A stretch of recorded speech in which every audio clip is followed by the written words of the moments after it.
হয়, নিশ্চয়কৈ ক'ব লাগিব। মই এই মুহূৰ্তত উপস্থিত আছোঁ গোৱালপাৰা জিলাৰ চুপাৰিপিটা আৰু চুপাৰিপিটাৰ দৃশ্য আমি এনকে টিভিৰ দৰ্শকসকলক দেখি হৈছোঁ যে বাৰণি পানীৰ লগে লগে ব্ৰহ্মপুত্ৰৰ যি বাৰণি পানী, সেই বাৰণি পানীৰ লগে লগে আচলতে চুপাৰিপিটা বা তুলসীবাৰীত আচলতে এনেকৈ গৰাখহনীয়াৰ কবলত পৰিছে আৰু ইতিমধ্যে বিভিন্ন পৰিয়ালৰ ঘৰ দুৱাৰ ইয়াৰ পৰা স্থানান্তৰ কৰিব লগা হৈছে আৰু যি খেতি বাতি কৃষি ভূমিও আচলতে ব্ৰহ্মপুত্ৰৰ বুকুত গা গৈছে আৰু পুনৰাই ব্ৰহ্মপুত্ৰৰ পানী বঢ়াৰ লগে লগে আচলতে এনেকৈ গৰাখহনীয়াৰ কবলত পৰিছে এই চুপাৰিপিটা তুলসীবাৰী গাঁৱৰ ৰাইজে। এই মুহূৰ্তত স্থানীয় কিছু লোক আমাৰ উপস্থিত আছে, তেখেতৰ পৰা আমি কিছু মন্তব্য ল'ব খুজিম।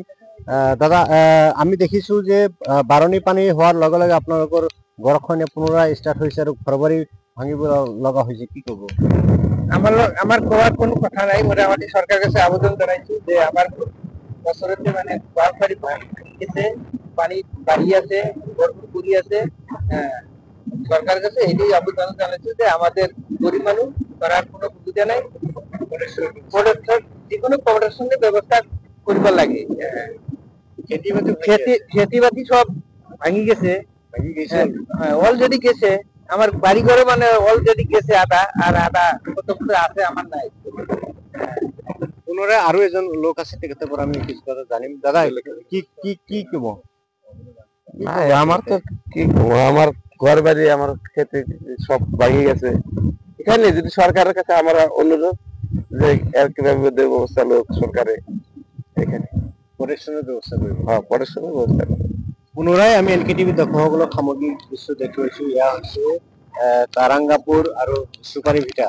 এই চুপাৰিভিটা তুলসীবাৰী গাঁৱত আচলতে এনেকৈ পুনৰাই যি গৰাখহনীয়া মহাবাহু ব্ৰহ্মপুত্ৰৰ গৰাখহনীয়া আৰম্ভ হৈছে আৰু গৰাখহনীয়াৰ ফলত ইতিমধ্যে বহু পৰিয়াল ইয়াৰ পৰা স্থানান্তৰ হ'ব লগা হৈছে। যি দুখীয়া অঞ্চলৰ গাঁও অঞ্চলৰ ৰাইজৰ এটাই দাবী, চৰকাৰলৈ এটাই দাবী যে অতি শীঘ্ৰে বিভাগীয় ফালৰ পৰা হওক বা চৰকাৰৰ ফালৰ পৰা হওক ইয়াত স্থায়ী ৰক্ষাৰ ব্যৱস্থা কৰি ইয়াত এই দুখীয়া ৰাইজক সকাহ দিবলৈ ইয়াৰ স্থানীয় ৰাইজে দাবী জনাইছে।